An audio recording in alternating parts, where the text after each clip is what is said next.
De beaux étals, des crustacés, une grande variété de poissons, mais aussi des étiquettes avec de petites lignes difficiles à déchiffrer, zones et techniques de pêche, poissons sauvages ou d'élevage, pas toujours facile de s'y retrouver. Alors, quel poisson peut-on manger pour être éco-responsable? C'est notre question du jour. Fin de matinée à Saint-Malo. Parti dans la nuit, Furiosa rentre au port. Le chalutier coquillier ramène sa pêche du jour, 1 tonne de Saint-Jacques.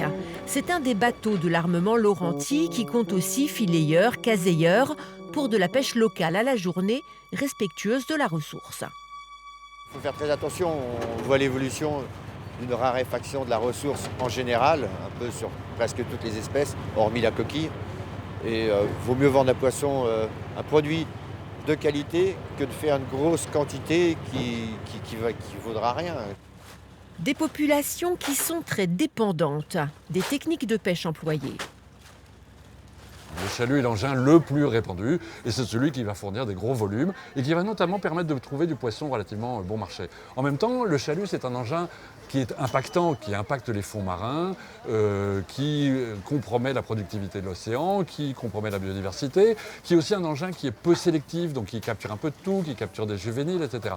Donc, si possible, il faut essayer de diminuer la part du poisson qui vient de chalut dans sa consommation.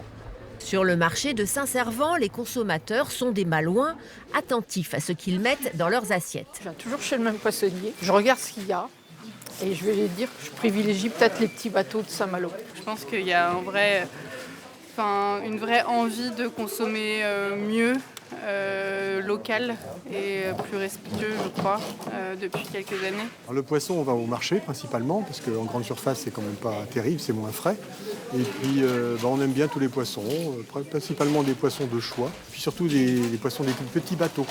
Des petits bateaux, parce que c'est de la petite pêche, c'est pas de la pêche avec des gros pélagiques, et puis c'est plus artisanal. Vous voulez pas les œufs, hein?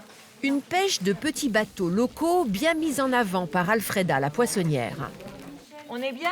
On essaie de favoriser les poissons de ligne, les poissons de pays. Après, il y a le prix aussi. Les beaux poissons sont un peu chers. Normal. Mais on essaie tout le temps de trouver des petites choses un peu... comme le merlan, c'est un petit poisson, c'est 9,80 le kilo. Je trouve que dans le poisson, tu as quand même encore moyen de manger si tu respectes la saison. Le fait que ce soit la provenance à des prix raisonnables. Le prix du poisson, en effet, critère essentiel pour le consommateur, pêche vertueuse ou pas, c'est ce que nous dit ce poissonnier sur un marché rennais. Plus on a de ligneurs, mieux c'est pour nous, ligneurs ou fileyeurs. Maintenant, il y a aussi une partie budget pour les gens. Du ligne qu'on peut, oui, mais dans un prix qui reste cohérent et abordable pour les gens, tout simplement.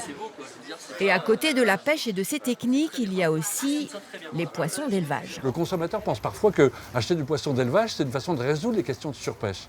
En réalité, c'est absolument pas le cas. Le poisson d'élevage, et le saumon en particulier, est nourri avec de la farine de poisson. C'est-à-dire qu'on va pêcher et surpêcher les ressources, et notamment les ressources des pays du Sud, pour nourrir le saumon qu'on va consommer chez nous.